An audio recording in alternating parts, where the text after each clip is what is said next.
Hi guys, this is Ramana. Welcome back to my channel. చాలా రోజులు అయిపోయింది వీడియో చేసి, దగ్గరగా 1 వీక్ అవుతుంది. సో ఈ 1 వీక్ పాటు కొంచెం వర్క్ టెన్షన్స్, ఫ్యామిలీ ప్రాబ్లమ్స్ ఇవన్నీ రావడం వల్ల చాలా వరకు పెండింగ్ ఉండిపోయింది. వీడియో చేసినవి చాలా వరకు ఎడిటింగ్ చేసి ఆగిపోయినాయి అన్నమాట. సో ఎడిటింగ్ చేయాలి, గ్యాప్ అయితే బాగా వచ్చింది. ఎనీవే, సో ఈ రోజు నుంచి ఎవ్రీడే మనకి ఖచ్చితంగా ఒక వీడియో వస్తూనే ఉంటుంది. ఒకరోజు కాకపోయినా 1 by 1 ఒక రోజు వీడియోస్ ఒక రోజున వీడియో ఖచ్చితంగా వస్తూనే ఉంటుంది. ఎందుకంటే కొంచెం వర్క్ టెన్షన్స్ ఉంటాయి కాబట్టి ఆ టెన్షన్స్ వల్ల ఈ వీడియో చేయలేకపోవచ్చు. అండ్ మీ ప్రీవియస్ వీడియో చూస్తే కనుక మీకు అర్థమై ఉంటుంది, నేనైతే బ్యాక్గ్రౌండ్ అసలు ఎటువంటి లైటింగ్ వేయలేదు, నాకే అర్థం కాలేదు అనిపించింది అనమాట. ఒక గ్యాప్ తీసుకుందాం, ఒక 4 days కానీ గ్యాప్ తీసుకున్న తర్వాత ఒక వీడియో చేద్దామని చెప్పి గ్యాప్ తీసుకొని కొంచెం మైండ్ ఫ్రెష్ అయిన తర్వాత వీడియో చేస్తున్నాను అనమాట. సో ఎనీవే, ఇవి పక్కన పెడితే నిన్న మన ఇండియాలో రియల్మీ నుంచి రియల్మీ 7 Pro 5G అనే మొబైల్ మన ఇండియన్ మార్కెట్లో సో అడుగు పెట్టింది. ప్రైస్తో పాటు స్పెక్స్ కూడా రివీల్ అయినాయి. మొన్నటి దాకా ఈ మొబైల్ మీద హైప్ అయితే బీభత్సంగా ఉంది, పబ్లిసిటీ అయితే కనుక చాలా చేసింది అనమాట రియల్మీ వచ్చేసరికి.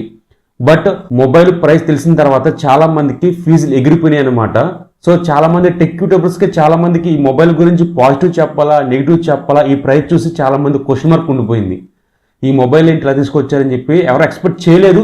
మొబైల్ అయితే సాధారణంగా రియల్మీ GT6 మొన్న లాంచ్ చేశారు, ఫ్లాప్ అయ్యింది. దాని తర్వాత లాంచ్ చేసిన మొబైల్స్ గట్టిగా పోటీ తీసుకురావాలి, ఎందుకంటే ఫ్యూచర్లో చాలా మొబైల్స్ రాబోతున్నాయి. దీనికి కాంపిటేటివ్ మొబైల్ చాలా ఉన్నాయి. సో ఈ మొబైల్తో పోల్చుకుంటే ఆ మొబైల్స్లో హై మించింది, దీనికన్నా మించిన స్పెక్స్ చాలా ఉన్నాయి. బట్ ఈసారి రియల్మీ GT6 ఎంత నిరాశపరిచిందో దాని తర్వాత 7 కూడా మనకి నిరాశపరిచింది.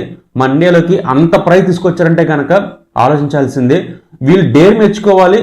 బట్ ఈ డేర్ వీళ్ళు ఎందుకు అంత ఎక్స్పెక్ట్ చేయలేదు, ఎవరు కూడా అంత ప్రైస్ పెట్టారే కానీ.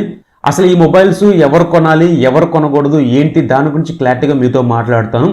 ఒకవేళ చాలా మంది అన్బాక్సింగ్ చూసిన తర్వాత ఆ అన్బాక్సింగ్ లో వాళ్ళు ఏం చెప్పారు ఏంటో ఒకసారి చూడండి. బట్ నెగిటివ్ అయితే కనుక చాలా మంది సో తగ్గించారు, పాజిటివ్స్ ఎక్కువ చెప్తూనే ఉన్నారు, అరాచకం అని చెప్పి అదని చెప్పి. ఇవన్నీ ఎప్పుడు మనకి ప్రైస్ బట్టే డిసైడ్ అవ్వాలి. ఏ మొబైల్ అయినా సరే స్పెక్స్ ఎంత బాగున్నా సరే ప్రైస్ డిసైడ్ చేస్తుంది అనమాట. ఆ మొబైల్ ప్రైస్ హైప్ అయిందా తక్కువైందా, మొబైల్ గ్రాఫ్ పెరుగుద్దా లేదా అనేది. బట్ ఈ మొబైల్లో మీకు స్పెక్స్ని బట్టి అసలు ఈ మొబైల్ గ్రాఫ్ పెరిగిందా లేదా, లేదా గ్రాఫ్ పెరుగుద్దా లేదా దాని గురించి మీకు తెలుసుంటే కనుక కింద కామెంట్స్లో చెప్పండి. ప్రస్తుతానికి టాపిక్లోకి వెళ్ళాలి కాబట్టి సో ఈ వీడియోలో మీకు ఎంతో కొంత ఇన్ఫర్మేషన్ దొరుకుద్ది ఈ మొబైల్కి ఎవరు కొనాలి ఏంటి అని చెప్పి. ఇప్పుడు మన టాపిక్లోకి వెళ్ళిపోదాం. ఫస్ట్ టాపిక్లోకి వెళ్ళిపోతే Realme GT7 Pro design build quality గురించి మాట్లాడదాం. డిజైన్ క్వాలిటీ గురించి మాట్లాడితే యాజ్ యూజువల్ సేమ్ డిజైన్ తీసుకొచ్చారు మనకి ప్రీవియస్ మోడల్కి ఈ మోడల్కి. సో ఎటువంటి మనకు మార్పు లేదు డిజైన్ క్వాలిటీ విషయంలో. చుట్టూ ఫ్రేమ్ మనకి అల్యూమినియం ఫ్రేమ్తో వస్తుంది. బట్ వీళ్ళు మెన్షన్ చేశారు ఏమంటే మనకి సో కర్వ్ డిస్ప్లే కాదు కానీ బట్ ఈ 4 సైడ్లు మనకి కొంచెం కర్వ్ తిరిగి ఉంటుంది. ఇది ఎవరికి ఉపయోగపడుతుంది అంటే గేమర్స్కి చాలా బాగా ఉపయోగపడుతుంది అనమాట. ఎందుకంటే మనకి ఇలాగ గేమింగ్ ఆడినప్పుడు మనకి ఇక్కడ పెయిన్స్ వస్తూ ఉంటుంది, ఇక్కడ కానీ ఎక్కువ పెయిన్ వస్తుంది అనమాట. ఈ లైట్ కర్వ్ తిరగడం వల్ల ఏమవుతుందంటే మనకి అంత పెయిన్ అనేది రాదనమాట. బాక్స్ టైప్ ఉన్నా సరే ఇలా ఫుల్ ఫ్లెడ్జ్డ్ మనకి కర్వ్ డిస్ప్లే ఉన్నా సరే మనకి గేమింగ్ ఆడే కొద్దీ మనకి ఇన్ ఫీలింగ్ అంత బాగోదు. సో ఇది మాత్రం కొంచెం ఇన్ ఫీలింగ్ అనేది చాలా బాగుంటుంది గేమర్స్కి అయితే.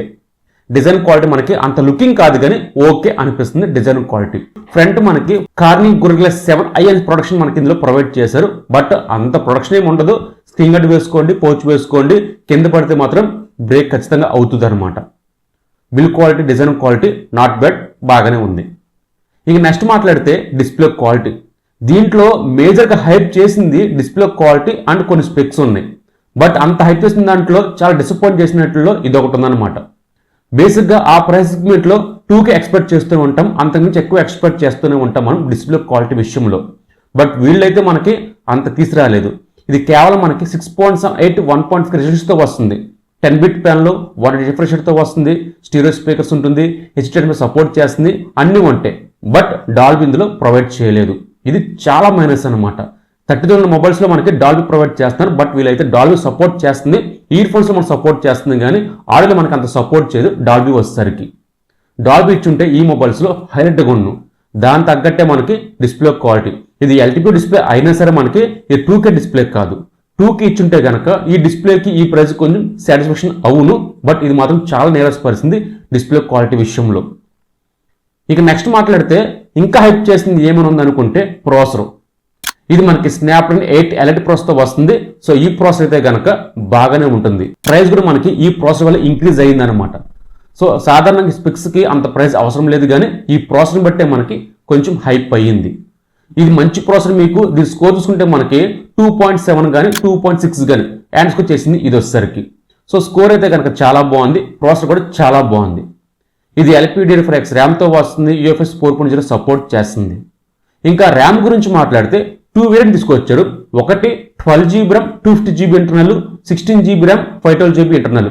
ఇక్కడ మైనస్ అనిపించింది. 12GB 512GB ఇచ్చుంటే కనుక చాలా బాగుంది, కానీ ర్యామ్ బాగుంది, కానీ స్టోరేజ్ విషయంలో మాత్రం డిసప్పాయింట్ చేసింది రియల్మీ వచ్చేసరికి. ప్రాసెస్ అయితే కనుక హైలైట్గా ఉంటుంది. సో మీకు ఎక్కడ ల్యాగ్స్ ఫ్రేమ్ డ్రాప్స్ అంటూ ఏమీ ఉండవు, చాలా బాగుంటుంది అనమాట. ఇంక వీళ్ళు ఎక్కువ మెన్షన్ చేసింది ఏంటంటే మనకి AI మీద ఎక్కువ వీళ్ళు ఇంట్రెస్ట్ చూపిస్తారు. అందులో కొన్ని మోడ్స్ చూపించారు మీకు. AI స్కెచ్ టు ఇమేజ్ అని చెప్పి, AI మోషన్ డీబ్లర్ అని చెప్పి, AI ఎరేజ్ 2.0 అని చెప్పి, AI స్మార్ట్ లూప్ అని చెప్పి, AI స్టూడియో అని చెప్పి కొన్ని ఎక్కువ AI మీద వీళ్ళు ఈ AI మీద ఎక్కువ ఫోకస్ పెట్టారనమాట. ఈ AI అనేది మనకి అన్ని స్పెక్స్ కూడా మనం టచ్ చేసుకుంటూ వెళ్ళిపోతుంది. ఇంకా నెక్స్ట్ మాట్లాడితే కెమెరాసే. కెమెరా గురించి మాట్లాడితే బాక్స్ 3 కెమెరాలు ఉన్నాయి, 50, 50, 8. 50 మెగాపిక్సెల్ ఇది. ఈ రెండు సోనీ సెన్సర్లే బాగుంటాయి. కెమెరా క్వాలిటీ అయితే కనుక బాగానే ఉంటుంది, కానీ బట్ కొన్ని ఫీడ్బ్యాక్ చూసుకుంటే కనుక ఇంకా ఇంప్లిమెంట్ చేయాలని చెప్పి కొన్ని ఫీడ్బ్యాక్ వస్తూనే ఉన్నాయి. డిసప్పాయింట్ చేసింది ఏమైనా ఉందనుకుంటే సెల్ఫీ 16 మెగాపిక్సెల్ తీసుకొచ్చారు. ఫుల్ హెచ్డీ ప్లస్ లో మాత్రమే రికార్డ్ చేయాలి. ఫ్యూచర్ లో చాలా మొబైల్స్ మనకి ఫ్రంట్ నుంచి 4K కేబిలిటీ కూడా రాబోతున్నాయి, అదే ఫుల్ హెచ్డీ ప్లస్ లో తీసుకొస్తూనే ఉన్నారు. ఇంకా నెక్స్ట్ మాట్లాడితే బ్యాటరీ 5800 mAh బ్యాటరీతో వస్తుంది. 120 వాట్స్ ఛార్జర్ ఇందులో ప్రొవైడ్ చేస్తున్నారు. టైప్స్ తో వస్తుంది ఇది వచ్చేసరికి. పర్వాలేదు 16 mAh బ్యాటరీ అనేసి, బట్ ఫస్ట్ మనకు హైప్ చేశారు కాబట్టి చాలా వరకు మనకి అదే హైప్ లో ఉండిపోతారు. అది తీసుకొచ్చుంటే కనుక చాలా బాగుండు. మరి ఏమైంది అంటే సడన్ గా మారిపోయింది. అదే చెప్తున్నాను కదా, సడన్ గా ఏదైనా మారిపోవచ్చు, లాంచింగ్ రోజునే మనం మారిపోవచ్చు అనమాట చాలా వరకు. సో బ్యాటరీ అయితే మీకు 1 ఈజీగా వస్తుంది. ఈ బ్యాటరీ లైఫ్ కి ఈ ప్రాసెసర్ కి పర్వాలేదు. ఇంకా ప్రైస్ గురించి మాట్లాడదాం. Base variant 12GB 250GB internal మనకి 1500 వస్తుంది, అప్రాక్స్ గా 60,000. 16GB 512GB ర్యామ్ వచ్చేసరికి 65,000 వస్తుంది. 60,000 పెట్టి మొబైల్ కొనాలనుకుంటే కనుక అస్సలు అవసరం లేదు. నాకు తెలిసి ఈ వీడియో రియల్మీ చూసుంటే కనుక నాకు ఖచ్చితంగా స్ట్రైక్ పడుద్ది. సో మీకు ఫ్రాంక్లీ చెప్పాలి, సో ఈ ప్రైస్ సెగ్మెంట్లో ఈ మొబైల్ కొనాలనుకుంటే కనుక ఫస్ట్ 2K డిస్ప్లే కాదు, మైనస్ అనిపించింది. బ్యాక్ కెమెరా చాలా బాగుంది, ఫ్రంట్ కెమెరా ఇంప్లిమెంట్ చేయాల్సింది.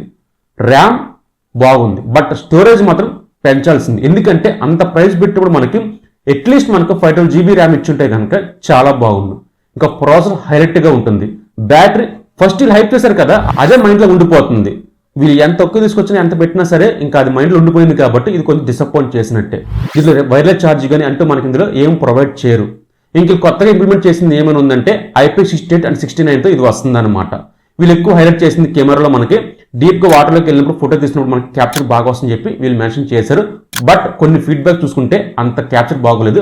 లైటింగ్ కూడా బాగానే వస్తుంది తప్ప కానీ మనకి యావరేజ్గా వస్తుందని చెప్పి కొన్ని ఫీడ్బ్యాక్స్ ఇస్తూనే ఉన్నారనమాట. ఇంక ఈ మొబైల్ ఎవరు కొనాలి అనుకుంటే మీరు రియల్మీకి పెద్ద ఫ్యాన్ అనుకుంటే మాత్రం ఈ మొబైల్ కొనుక్కోవచ్చు.